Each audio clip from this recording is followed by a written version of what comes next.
what does it look like? I'm not gonna lie to you. It still looks like a dead body, but it looks way fucking better than that blow-up doll from 30 years ago. And that's what scares me, because everything gets better, right? You look at when cars first came out, the stupid horn, you had to crank start it, you'd run over your best friend.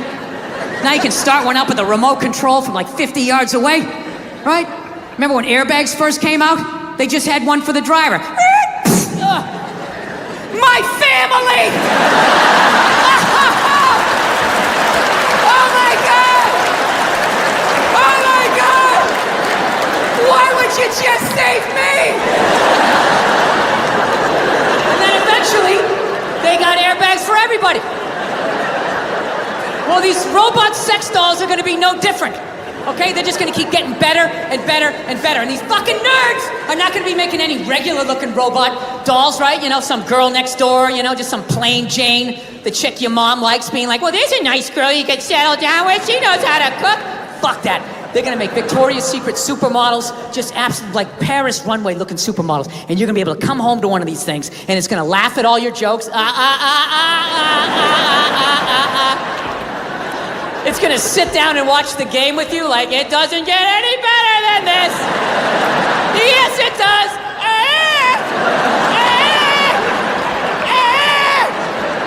And it's gonna get up and make you a fucking, I don't know, bunt cake or a meat pie, whatever the fuck you people eat, right? There's not gonna be a human woman in here that's gonna be able to compete with that. For longer than 90 minutes, even on your birthday. By the third trip to the fridge, she's gonna be like, yeah, fucking get it yourself. What am I, your slave? Go fuck yourself. And after you've been with one of these robots, like sex dolls, you're not gonna be able to go back to a real woman, right? With all her hopes and dreams and her needs. You're gonna be coming home, she's like, what is going on with you? We're not connecting, we need a date night. All you'll be thinking is like, how do I shut this fucking thing off? What is it, on nagging mode? Why isn't it blowing me right now? I clearly entered the room. I entered the room, it's supposed to drop to its knees and blow me. I don't understand. Yeah, like your ego is gonna be at like a dictator level. Like, me and my man tits have arrived. Service me. Say that I am your lord. Yeah, that's it. That's it. You're not gonna be able to go back to a real woman. And then nobody's gonna be fucking women, so they're gonna get lonely, so they're gonna have to create a doll for you guys, right? A giant fucking, I don't know what you guys are into. I don't pretend to know, like some giant Brad Pitt looking fucking robot doll, fucking 8-pack abs, a robot dick down to the floor, you know? Holds both your hands when you tell a story, right? Well, whatever you're into. Opens a bottle of wine at 12 noon. It's got to be 5 o'clock somewhere.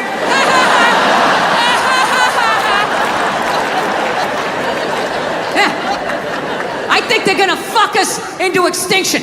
Because at that point, the only people left having sex with other human beings are gonna be hipsters and the homeless, right? Because hipsters, they love all the old shit, right? Cassette tapes, frisbees, dressing like a cobbler, whatever the fuck it is they're doing, right? But even a homeless guy, you know, after like, I don't know, a couple of years, he'll be able to drag some old one-legged fucked out robot model out of the trash, drag it back to its lair, and that thing will still be building him up, you know, just laying there like, I don't think you smell that bad. This is my favorite bridge.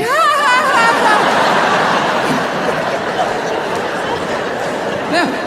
And we're all gonna fucking die off. And what's gonna be left to fight these robots off is gonna be an entire generation of hipster spawn. Yeah. And they're gonna go to war ironically. Yeah. Dressed like, I don't know, fucking growing Civil War beards, dressing like Star Wars action figures, and they're gonna get fucking slaughtered. And right when they get down to the last 30, there's gonna be some liberal robot going like, we should save a few for posterity, right? And they're just gonna stick them in a zoo. Maybe this little hodgepodge of what was left, you know, black, white, Latin, Asian, gay, straight, trans, whatever the fuck, right? And they're still gonna be arguing with each other. The robots will just be standing outside going, I love it when they cross their legs.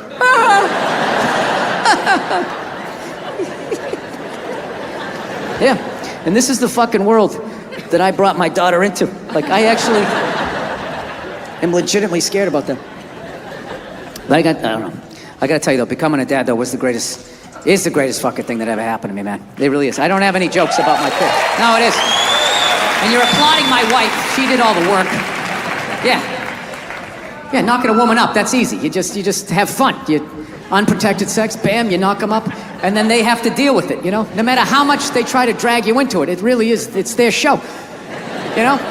I always say my wife, when my wife was pregnant, I would say my wife, you know, she's pregnant. And then I always have these people like, excuse me, you're supposed to say we're pregnant? You're supposed to say we're pregnant? It's like, well, I'm not a seahorse, so I'm not fucking pregnant. My wife is pregnant. Look at her, she's putting on weight, her feet are swelling up. You know, she's miserable, fucking miserable. I'm still doing pull-ups, I'm crushing it. While being pregnant, I'm still drinking.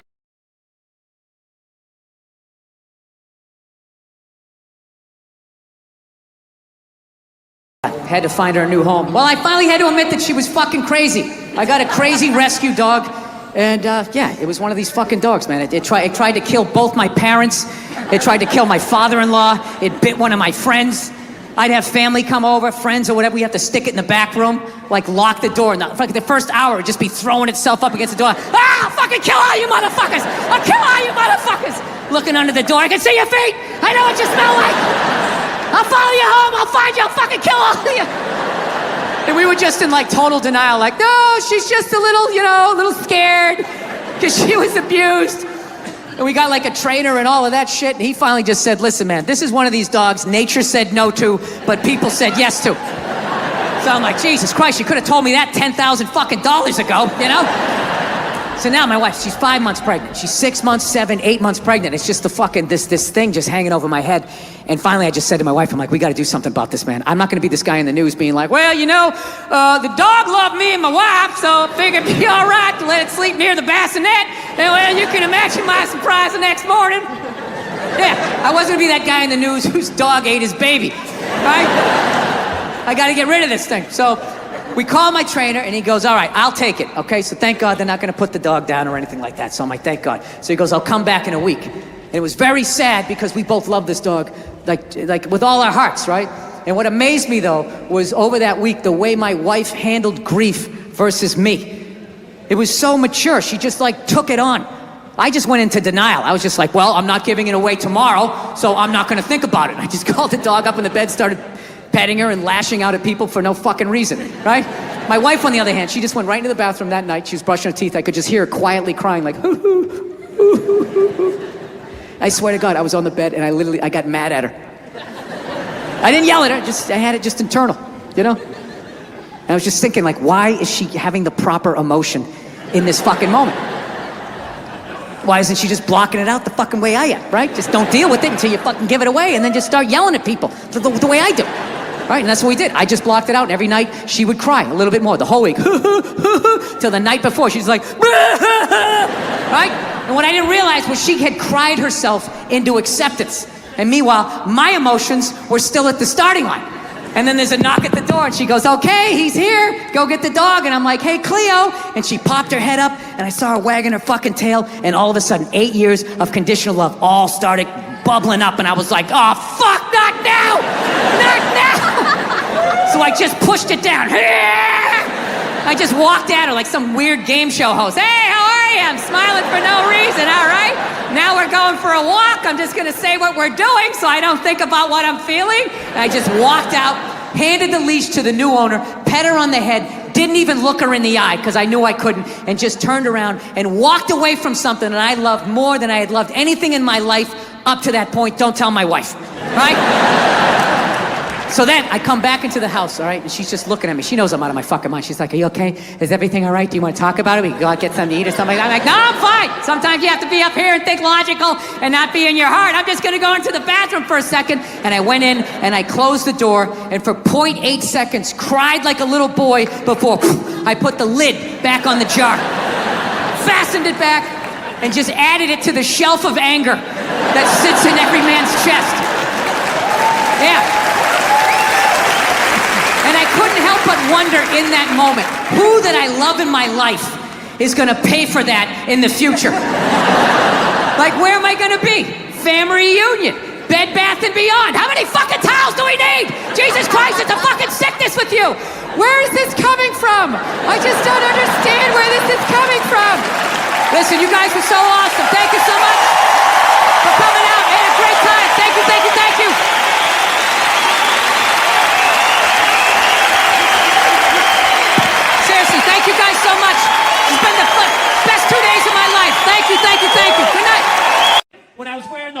German getup, and they put the fake dirt on my face. I looked like I had been fighting fires for 20 years, right? However, the second I took off the costume and they cleaned off my face and I put on my regular clothes, I immediately just looked like some sad old queen that never found love, right? And as luck would have it, I was in New York City in June, which I quickly found out was Gay Pride Month. The whole month. And let me tell you something, the gay guys show up strong. It is wall to wall. The fucking island is almost tipping over. There's so many of them. And I'm sitting there like going, oh my God, 30 days of this shit. I'm walking around with this orange Freddie Mercury fucking dick broom on my face. I'm going to be getting harassed up and down the street. I was in actor shape, man. I was fucking shredded. I got to tell you something, man. When I tell you 30 days of June, not one gay guy even fucking looked at me. Forget about even hit on me. I have never felt so old and undesirable in my life. Dude, I'm going to tell you something. It's this one thing as a man, when you get so old that women don't look at you anymore, like you know you're going to hit that age. You know that day's coming, but nobody tells you at some point you're going to get so old, not even a man wants to fuck you, right? Dude, that is a statement. When you get so old, some queen in his 60s is like, keep it moving. I can do better than that. Jesus Christ. Get some fucking hair plugs or something. Get a spray tan. I can get some in its 40s. Keep going. Dude, it was like, I was like having like this fucking panic attack. I was thinking like, oh my God, I waited too long to get married. I had kids too late. I'm going to die soon. I was like literally like wrapping up my life, you know? So I'm walking down like 9th Avenue, you know, putting a little swish in my fucking step, just trying to get something. I was desperate. Fuck you, ladies. You've been there. You know how it is. You want to think you got one more in you, you know? So I'm tra-la-la down the street. I really wish that wasn't the truth. So I'm going down 9th Avenue, and all of a sudden I looked up, and about 2 blocks away, all of a sudden I see this lesbian coming up the block, okay? Now I know this is Boulder, Colorado, right? So you guys are all like, fucking, hey man, you know? Like, how did you, like, know she was a lesbian, man?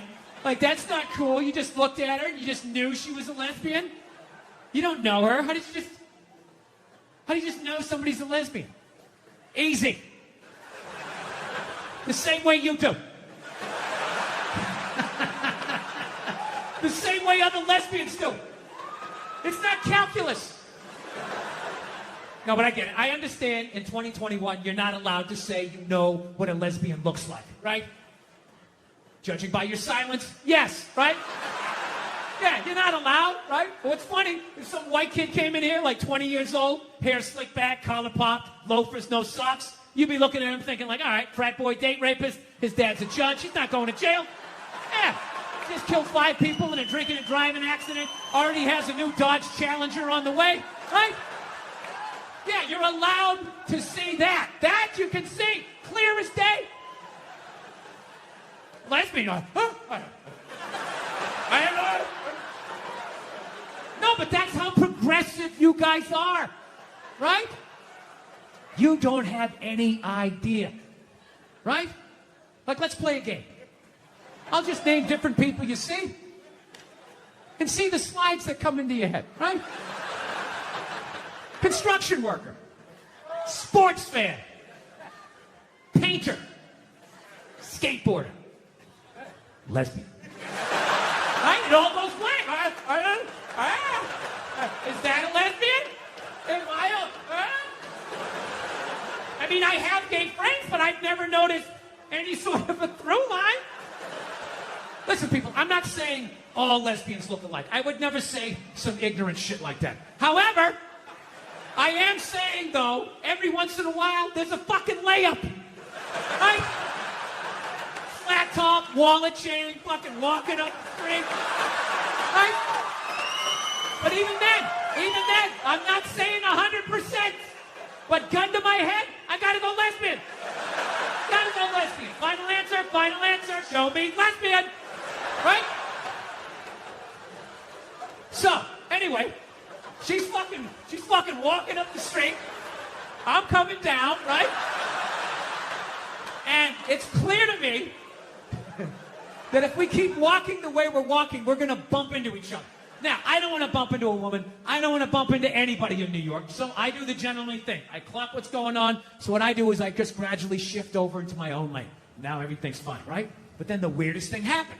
We walk like another 30 yards, and all of a sudden, she drifts back into my lane again. And I'm sitting there walking like, wow, that's kind of crazy. Thought I set this up. All right, so I fucking dip into another lane again, right? Okay, I'm walking. We go another 30 yards. She comes back into my lane again. So now, like, I'm up against the curb. So now I'm like thinking, like, okay, how do I do the politically correct math here? Like, what am I supposed to be doing here? Am I supposed to, like, am I supposed to step off into the bike lane? And have some young kid on his electric bicycle come by, 40 miles an hour, run me over. I go down to the pavement, knees and elbows. And for the rest of my life, every time it rains, I got to think about this lesbian that walked me off the fucking block? Is that what I'm supposed to do? Am I supposed to give up the whole sidewalk? Like, oh, you're gayness? Right? Or do I stiffen up my shoulder and protect my leg? Right? Now, I'm not proud of this, but I chose the latter. All right? I was like, look, I'm 53. I moved twice. I have an AARP card. I'm the fucking victim here. So I stiffen up the shoulder, and then immediately I'm thinking like, okay, this is going to get crazy. I have never done this with a female before. This is in public. People are going to see this shit. What's going to happen, right? But I'm not going to lie to you. She started closing in. She was moving. So I like leaned in. Like I really got my legs underneath me because she was built like a janitor, and I was not going to get spun around. I wasn't getting spun around, not having that on the fucking logbook, right? So I leaned into this shit, and at the last second, she turned her shoulder, and we just missed shoulders, but our forearms still slapped together with significant enough force that it warranted a turnaround. Okay? Now, I know most of you guys drive, so I will break down pedestrian etiquette really quickly in New York City. This is the deal. If you're walking down the street in New York, right? You're walking, and if you just sort of brush sleeves with somebody, you don't have to stop. You can just look over your shoulder. Hey, sorry, man. My bad. Have a nice day, right? Then there's the next level. Moves up a little bit. You're walking down the street. You actually bump into somebody. You actually have to turn around. Sorry, didn't see you. Little dojo bow. My bad. Whatever you have to do, my sensei, to keep it from escalating. It's been a tough week here, you know, for obvious reasons. We lost Norm Macdonald this week, which was just, you know, I had no idea that he was even sick. And he's a guy that I knew a little bit. I was definitely friendly with him. If we saw each other, we said hello and we shot the shit, but it wasn't like someone that I talked to on the phone or anything. And I was such a huge fan of his, and I would just always end up running into him. And he just always had that smile on his face. Like as you talk to him, he would have that smile. Just a really great, warm guy. And I remember I was trying to think what Norm's story to tell you. This one isn't necessarily funny. It was just sort of random. I went out to go see Bill Cosby in concert right before all the bullshit happened out in Pasadena. And he played this theater out there, which interestingly enough was where they had the 25th anniversary of Motown celebration, which is the first place Michael Jackson publicly did the moonwalk. I saw Bill Cosby at that theater. And I remember they had it all set up where, like, they almost built him like a little living room. He had like an Archie Bunker type chair, a little square rug, and then like a side table where he put his water. And he just came walking out, and there was the mic. There was no mic stand. It was just sitting on the chair. And he just came out. You know how he kind of walked a little bent over? Came walking out, waved to everybody, sat down, picked up the mic, and for like almost 2 hours, just, you know, hour and a half, just killed. Just fucking killed. Had the crowd in the palm of his hand. Masterclass of stand-up, right? So I leave with my lovely wife, and I go out front, and who's standing there is Norm Macdonald. He was like, hey, Bill, hey, how you doing? And I talked. It was like, Norm, what's going on? I was so psyched that he knew my name and all of that stuff, and I think I had met him before. And then we just stood there talking about comedy and how amazing it was to see Bill Cosby and how good he still was. Like I said, this was before all the bullshit happened. And my admiration for the guys, it went even higher. That, you know, I understood why I was there, but I thought Norm was so good that he didn't need to be there. And he was still there, still trying to learn and everything. And I was thinking, like, wow, this is why this guy is so fucking amazing. And, you know, he's just was somebody that you couldn't just watch one video of him. Like, you know, I was saying to Verzi how, like, guys like Ric Flair, Norm Macdonald, there's a few people, if you click on their videos, it's like, say goodbye to the next 2 hours of your life, because everything that they did is so interesting and so different and so funny. And one of my favorite Norm Macdonald things that he ever did, you know, because so many people like pretend that they don't give a fuck, you know, both in my business and in other businesses. You got I don't give a fuck. Hey, you know me, I don't give a fuck. You know, those people that advertise them. Like, that guy clearly, in the best way, didn't give a fuck. He really cared about people and stuff, but like he did what he wanted to do. And when he was on SNL, how big a gig that was, because there was so few channels, the internet hadn't blown up yet. And even with basic cable and everything, I mean, it was still, if you were on Saturday Night Live and you were doing Weekend Update, it was one of the most coveted gigs a comedian could have. And you were part of this lineage of, you know, at that point it was, you know, Chevy Chase, Jane Curtin, right on through to Dennis Miller's reign when he did it. And, you know, did Colin Quinn come after? I think Colin came after, but it was always just like the best of the best comics that they had doing it, and continued on with Tina Fey and all of them. And no one's walking away from that job. And if some suit at NBC tells you they don't like the jokes you're doing and be funnier, you know, you're shaking in your, I'd be like, oh, fuck, you know, I'm going to lose this big gig. I don't want to get fired. I don't want to piss these people off or whatever. I guess he was doing all those OJ jokes, and somebody, I forget how the story went. There was somebody there that knew OJ or something and was telling Norm to back off and move on to something else. So what does Norm do? He just doubles down and he just does even more OJ jokes, which is like, you know, the balls that took to do that. And he ended up losing the gig. He got fired. And people loved him and he was fucking hilarious, but he, you know, he didn't back down to the big fucking guy over there, and he ended up losing the gig. So, you know, as luck would have it, I think it was Dirty Work, came out like a year and a half later or so. So he has to promote it, and he's on the press thing. So Lauren has him back and has him host the show. And I remember he went out there, and his opening joke, he just comes out. And he was just like, something like this. Yeah, it's good to be back. You know, I actually got fired from this show about a year and a half ago because they said I wasn't funny. And now here I am. I'm hosting the show. So that means one of two things.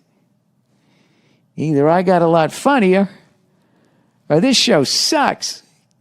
And then he had that big shit-eating grin on his face, and he started laughing.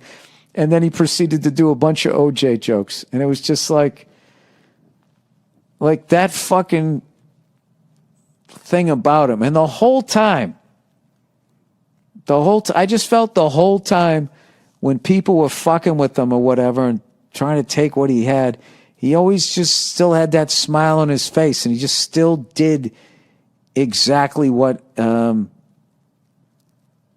he wanted to do. And I got so much respect for him. And I feel so fortunate that I got to see him live. So I remember, oh my God, I saw him right after 9/11. The Aspen after 9/11. Aspen Comedy Festival was this big fucking festival that was always a nightmare to get in and out of every year. it would snow and people would get stuck in Denver, or you get snowed in, you couldn't get out. It was a fucking nightmare. And then as a comedian, you had to perform. It was like a mile higher than fucking Denver, and no one could breathe, and you performing in front of all these super fucking rich people in front of industry, and you just go up and you would eat your fucking balls, and you're like, why did I come out here? And I remember I saw Joe Rogan do a full set that I still remember, and then I saw Norm Macdonald. It was at the same theater, and I remember Norm came out, and he was doing bits on racial profiling and all of this stuff. I'm not going to butcher the guy's bits, but I remember just watching that full set, and I was like, this guy is one of the greatest comedians I've ever seen in my life. And I thought that every time I saw him, and I don't know, it was a pleasure to know the guy, even on a little level. Just a massive, massive, massive loss to not have him around. And especially now with all of this stupid fucking cancel culture horseshit that is going on, which has way, way, way overstepped its bounds. As it always happens, no matter who's behind it, it always ends up, starting off with something that makes sense, and then that becomes the overreach, and then it just becomes like, hey, is it me, or did you literally become what the fuck you were trying to stop? And we, I don't know, as a comedian, really needed a guy like Norm out there to be eviscerating it and making fun of it and still doing what the fuck you want to do. So if there's any other young comics out there, if you want to see how it's done, watch that guy, because he was the real deal.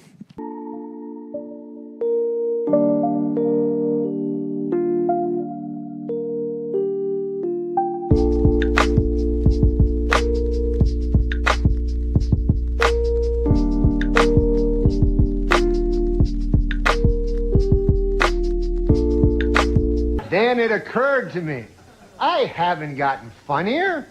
The show has gotten really bad.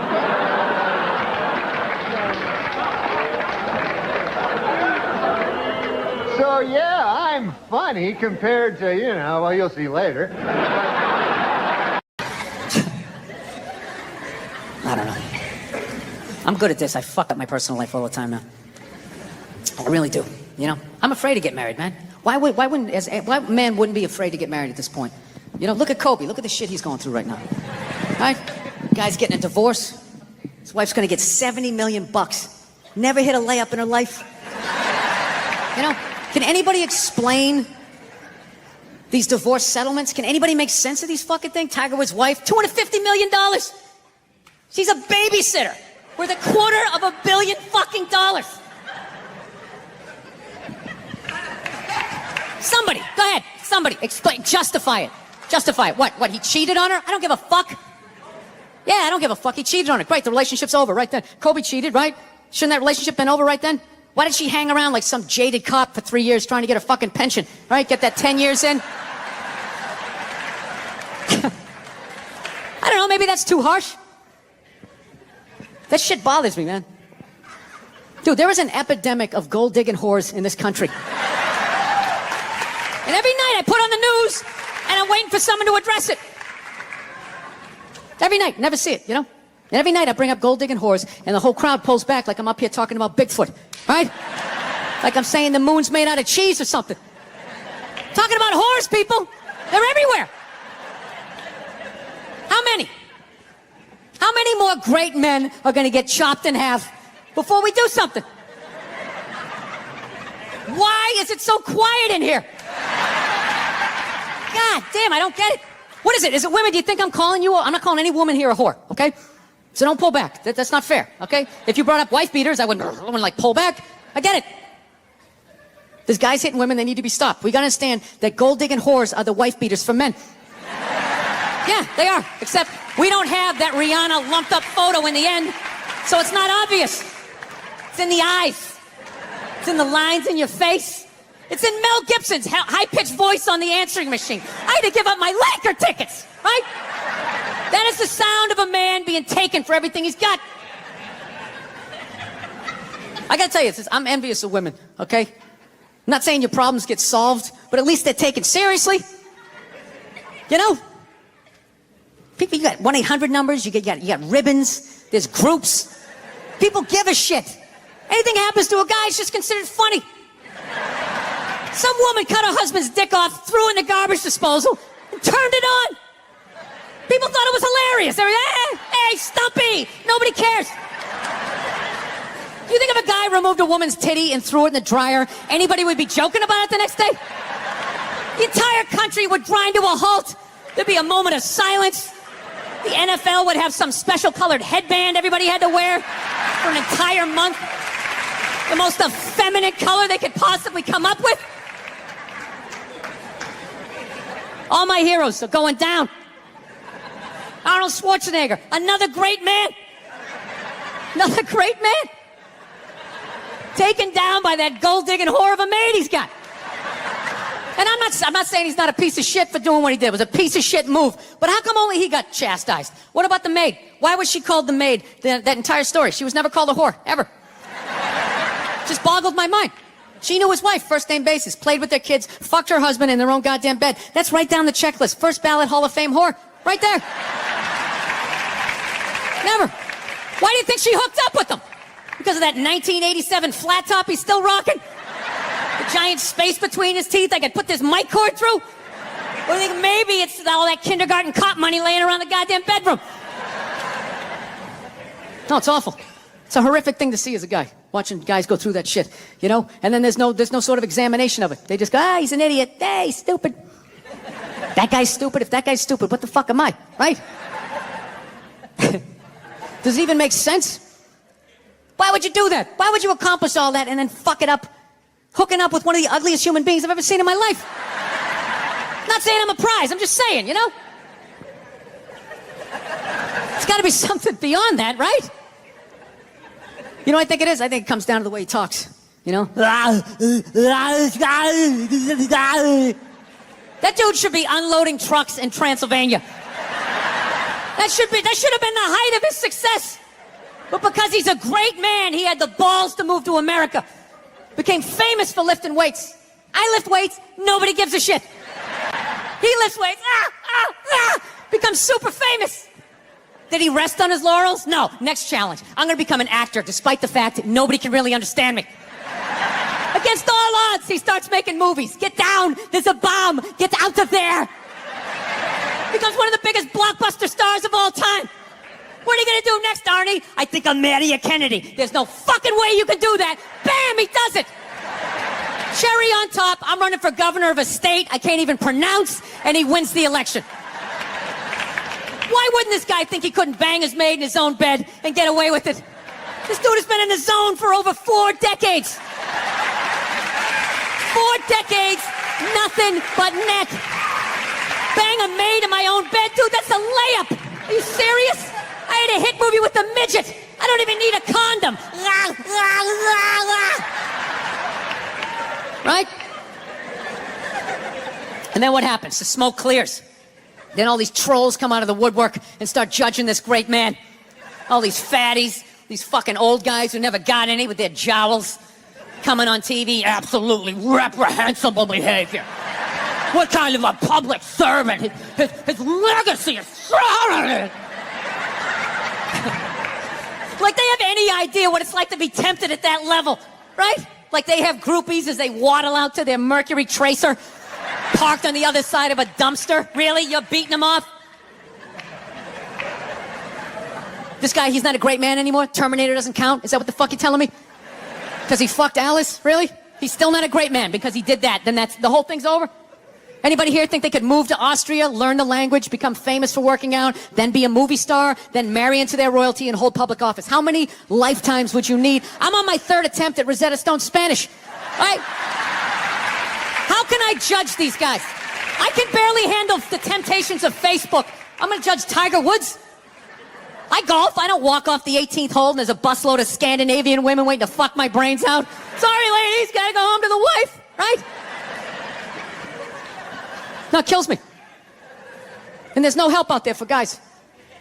There isn't. There's nothing out there to help you handle becoming rich and famous. There's nothing to prepare you for that platoon of whores that's going to form on the horizon, right? Like Braveheart, faces painted, skirts on, will run down the hill, they'll jump on your dick in front of your wife. They don't give a shit.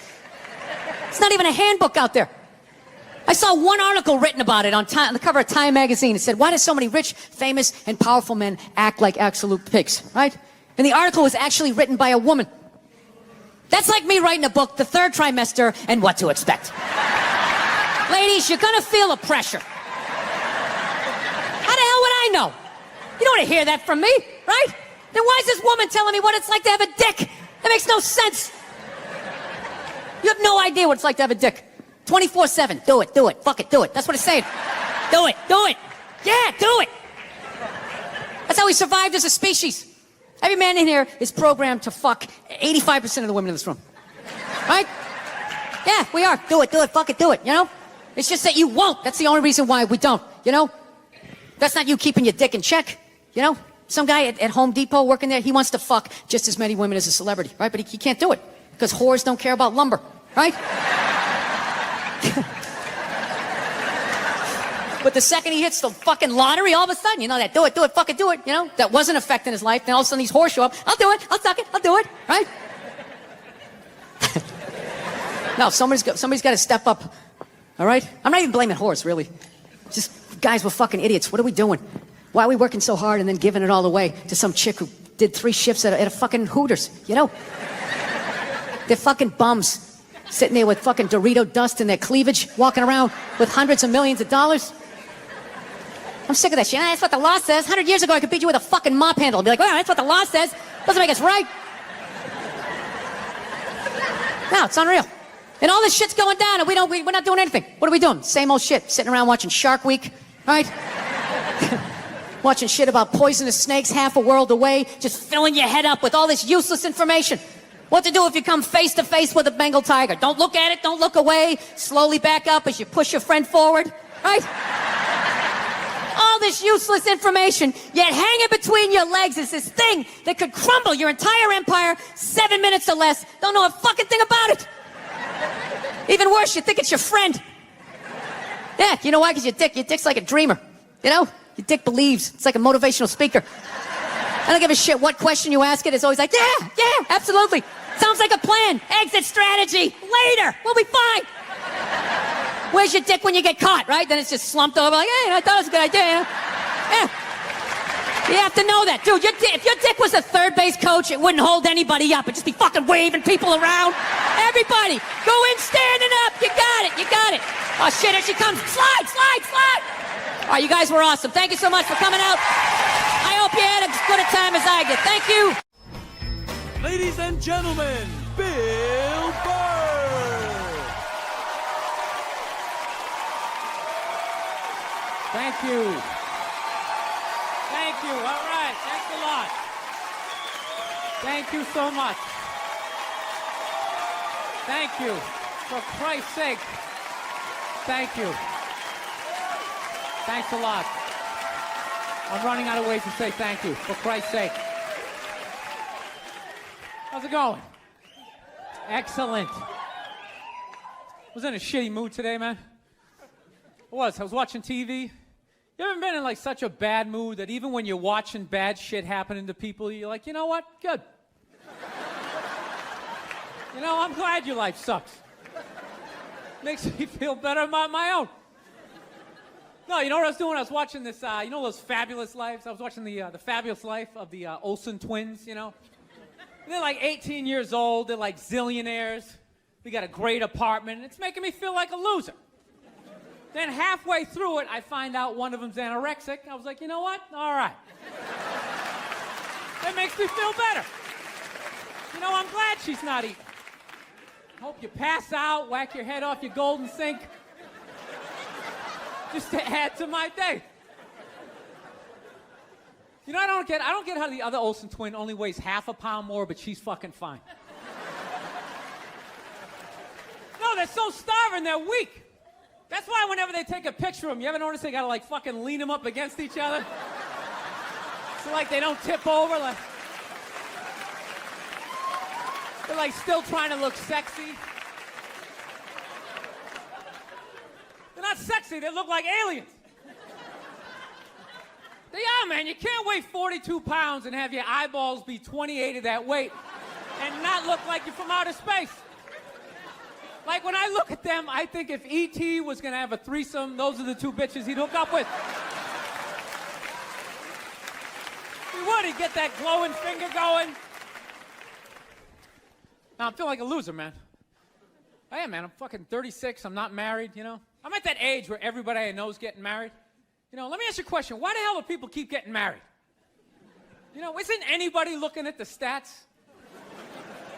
I mean, what's it like? 1 out of 2 marriages goes right down the shitter? People, if you were going skydiving and they told you half the parachutes weren't going to open, you'd be like, yo, fuck that. I'm not going. Yeah. No, it's like, I don't like those odds. I get a 50% chance of splatting on the ground. I'm not doing it, right? But there's something about getting married. People just have to do it. They're just like, is this the line to lose half my shit? Awesome.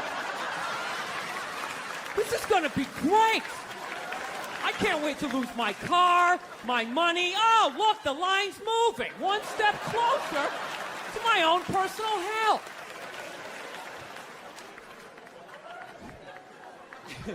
No, I don't think I could ever get married, man. Married dudes freak me out. Anytime you ask a married guy, what's it like being married, they always tell you it's good, but they always have a look on their face like they have like an appendicitis. You ever notice that? You're like, dude, what's it like being married? Like, you know, it's good. It's good. It's, no, it's good. It's enjoyable, you know. It's a lot of work, but, you know, I think when you meet that special someone, there's a connection, and I can't feel my legs. Let me just lean over here.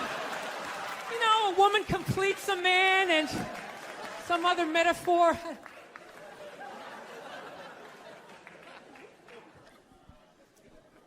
No, you know what freaks me out too, really? When you go into a man's house, there's nothing in there, a married guy's house. When you walk in there, there's nothing in there that even suggests a man even lives there. It's all potpourri and throw pillows, that stupid canopy, we live in a dollhouse bullshit over the bed. Where does all the guy's stuff go? They just throw it out, they just walk into your apartment. Oh my God, look at all your stuff. All your stuff is stupid. Look at all this stupid stuff. Wow, guys buy really stupid stuff. Hey, you want to go to the candle store? Let's go to the candle store. Wouldn't that be awesome? I've been dragged into that nightmare for like an hour and a half, 90 minutes just sitting there. This smells like a pumpkin. Doesn't that smell like a pumpkin? This looks like a Christmas tree. Wouldn't that be great? Smell like Christmas in the apartment? Middle of summer, just fuck with your whole reality? No, you know what it is? I didn't have like a really good model necessarily, like growing up, like watching my parents. They always used to argue and shit, you know? Like I was afraid of my dad when I was growing up, you know? Anybody have a dad like that? You're just afraid of him? You know? Not like those sitcom dads, they come home, the kids are like hugging their legs. My dad pulled in the driveway, me and my brothers freaked like, fucking dad's home. Shut off the TV, try to hide. Dude, if I stand like this, do I look like a lamp? He won't see me, right? Can I just fucking chill out here? He wasn't understanding. When you fucked up, he told you. He didn't sit down, well, we're going to work it out. We'll just, you know, I still love you. He looked, you, what the fuck is wrong with you? Jesus Christ, you're an idiot. Weren't you even paying attention? Oh, bullshit. Christ, you're just like your mother. You're fucking out to lunch.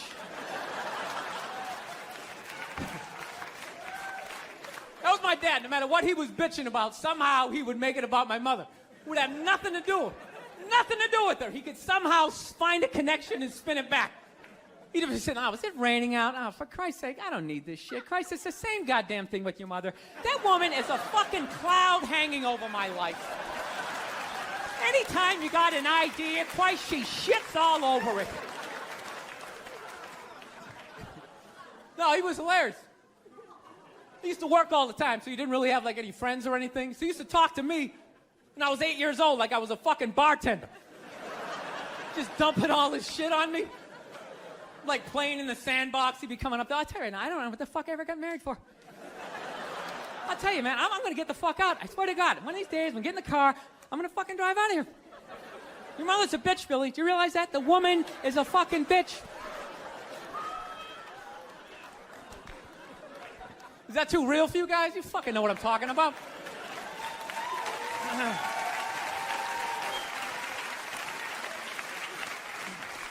I will get married, you know. I was making that. I'll definitely get married someday, you know. I love women and everything. I'm just finding I'm not, like, compatible with them. You know what I mean? You ever just feel that? Like, women have, like, too much energy for me. You know what I mean? Like, you can't have a day off when you have a girlfriend. You ever notice that? It's almost like they see that open day. They're like, oh, my God, let's go fill it up with shit. No, then they just come at you with one horrible idea after another. Horrible ideas. Like, you want to make some sandwiches and go to the park? You want to go to the container store, get some containers for your T-shirts? This is the worst one.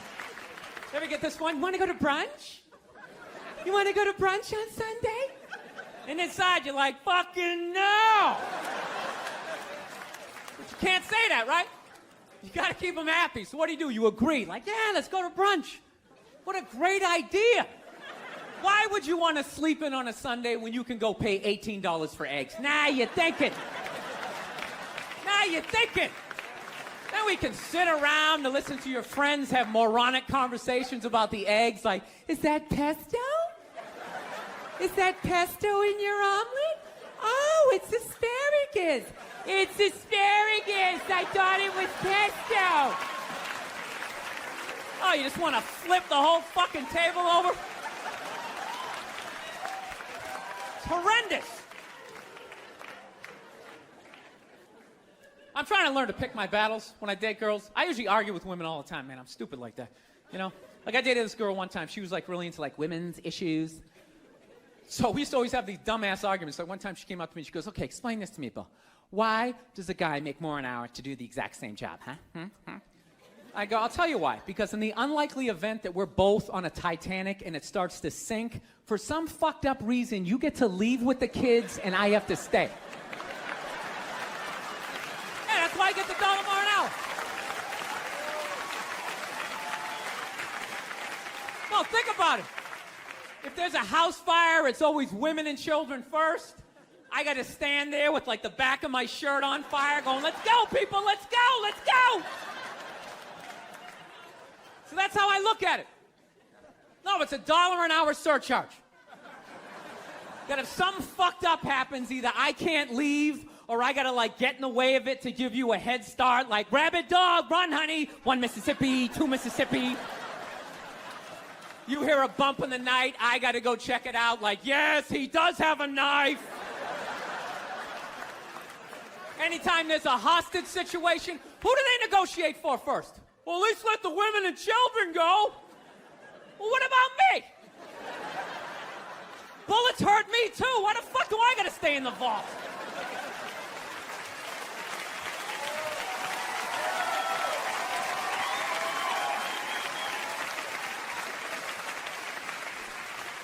No, that's my point, man.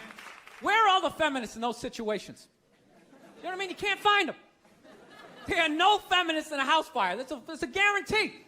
You could take the most hardcore feminist, some chick right in your face, like, he's chauvinistic son of a bitch, little short, little haircut, the whole 9 yards, right? Second those flames break out, she's gonna twist those little hairs into pigtails. No, I'm just a girl. I want to go play jump rope. And leave you standing in a burning house like you're not flammable. You know, but I'm not a dick, though. I'm not saying I think a woman should make $1 less an hour to do the same job. All I'm saying is if you're going to make what I make when the boat sinks, you better be standing right there next to me, listen to that guy play the cello. Then you get the corner office. You get all the benefits or whatever. So anyways, I was watching George Bush today, man. That guy scares the shit out of me. No, not because, like, all that political stuff. He's just, like, too into Jesus for me. I get uncomfortable with that. When people get, like, overly religious, it kind of freaks me out, you know? You know what I mean? Like I don't mind. I don't mind when, like, black people get really into Jesus, though, you know? Because, like, somehow, like, the shit stays spiritual. You know, you get a couple of good songs out of it. You know what I mean? People look like they're having a good time. Somehow when, like, white dudes get too into Jesus, all of a sudden, like, shit catches on fire. People start dying. Somebody says they're Jesus, and they try to fuck every chick in the compound. Then the FBI's got the place surrounded. That tank comes in, shooting the flames out the front. And I'm not saying white dudes are any more crazier than black dudes. It's just that nobody's watching us. That's the problem. That's too much freedom. It's kind of like living alone. You know, that same kind of fucked up freedom? You ever feel when you live alone, you like slowly go crazy? You know, because you got too much freedom, because everybody does crazy shit. But when you live alone and start doing something crazy, there's nobody there to be like, dude, what the fuck are you doing? What is wrong with you? What is that? Put it down.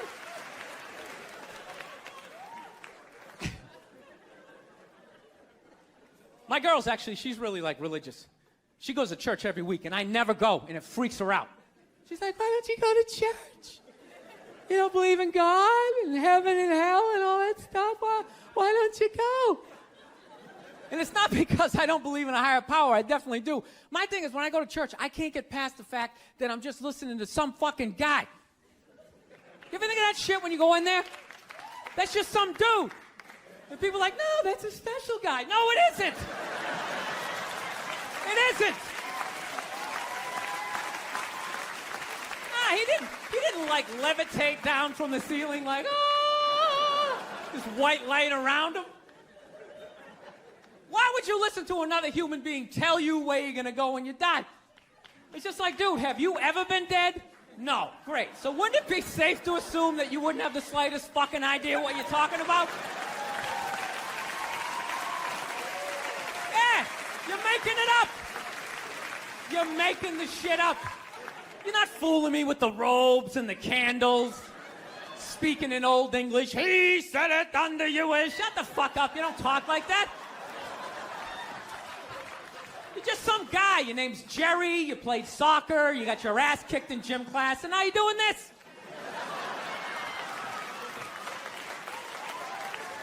Acting like you're special. I can't do it. I can't get past that fact. I'm sitting in church. This guy's name's fucking Cliff. He's fucking boring. And just break the guy down, and then I can't listen. It's like, you go in there, you listen to another human being tell you what to eat and when to eat it. Don't eat meat this Friday. If you eat meat this Friday, you are going to hell. It's like, dude, I'm going to a cookout on Friday. If you eat that fucking cheeseburger, buddy, that is it for you. Who is this guy? Dude, I'll eat a cheeseburger whenever I want to, and I'll jerk off. It's my dick. Why am I listening to this guy? I'll fucking jerk off while I eat a cheeseburger. What do you think about that? I'm not hurting anybody. Why would God care? I'm not hurting anybody. Think about it. You eat a cheeseburger, that's protein. That's good for your muscles, right? And I don't know about you guys, but after I rub one out, I'm more relaxed. I'm less likely to lash out at my fellow man. I'm in a great space mentally. I don't have any road rage. I talk to telemarketers. I'm buying the shit.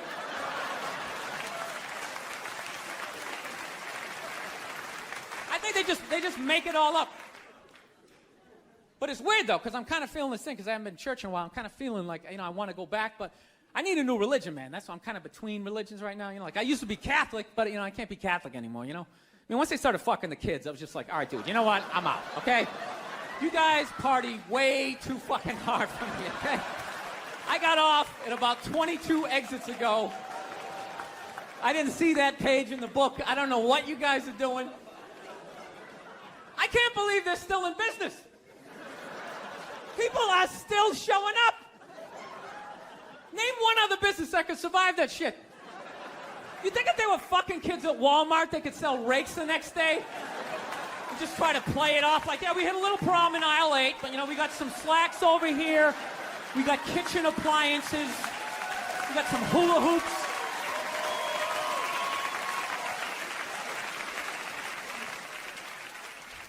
You guys saw the Pope died? You saw that, right? Yeah. Everyone's flipping out, man. I thought that was a good thing. I was like happy for him, man. He was in horrible health. You know what I mean? Everybody just wanted the guy to keep hanging on.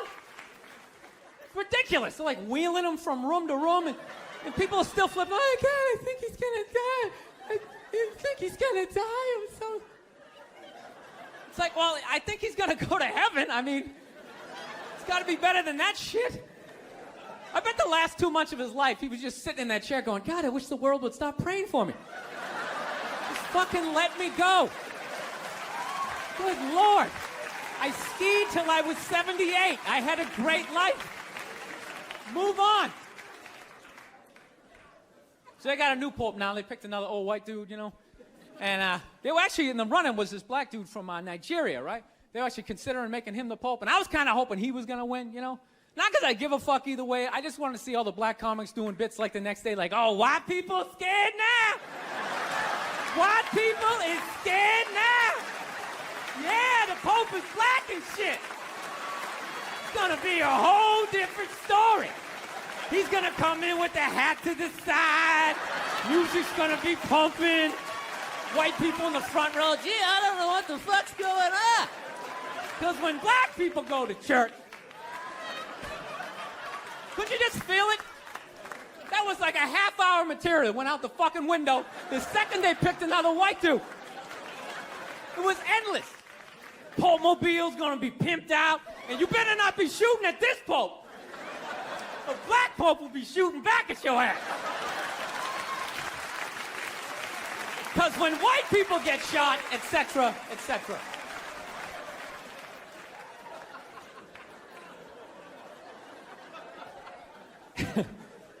Actually, I had this black dude moved in my building, man. Lives on the same floor as me. He's one of these dudes. Every time he's hilarious. Every time he says some shit, right after he's done saying the shit, he repeats like the most important part of like the previous sentence. It's hilarious. Everything he said will be like, yo, my man came in, he put that shit on the table. Put it on the table! It's hilarious. Everything he says.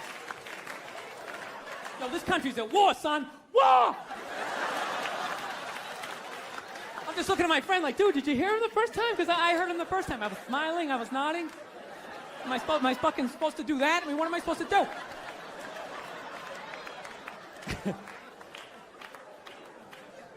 Actually, I got a couple of friends of African persuasion. And I got to get rid of them, man. I got to admit to you.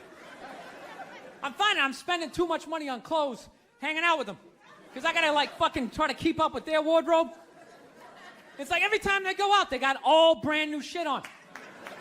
All brand new shit. So when I show up with my white version of brand new, which is, I ironed the shit, right? I ironed it, right? It's new. They just start trashing me. I can't keep up with them, man. They got like fucking 58 pairs of sneakers. Ever notice that shit? Like every color fucking Timberland? And I don't give a shit what fucked up color their shirt is. They got a pair of shoes to match it and a hat. It's like a rule or something.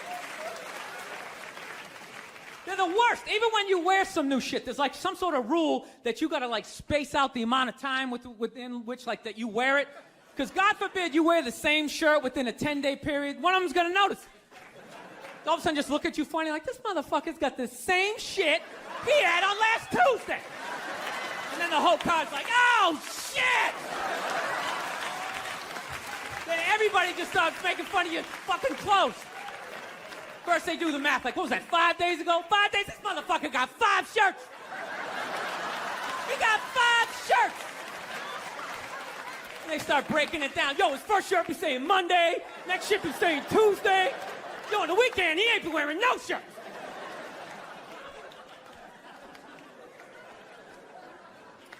I'll tell you, it's actually funny. You know what? That's actually how I judge black guys now. When I first came to the city, like, all black people scared me. No, I was like the typical white dude from like the suburbs, you know what I mean? Had no frame of reference, you know? So my only frame of reference with black people was like, remember those early 90s gangster rap videos? Throw the fucking LA riots in there, man. It was fucking horrible PR.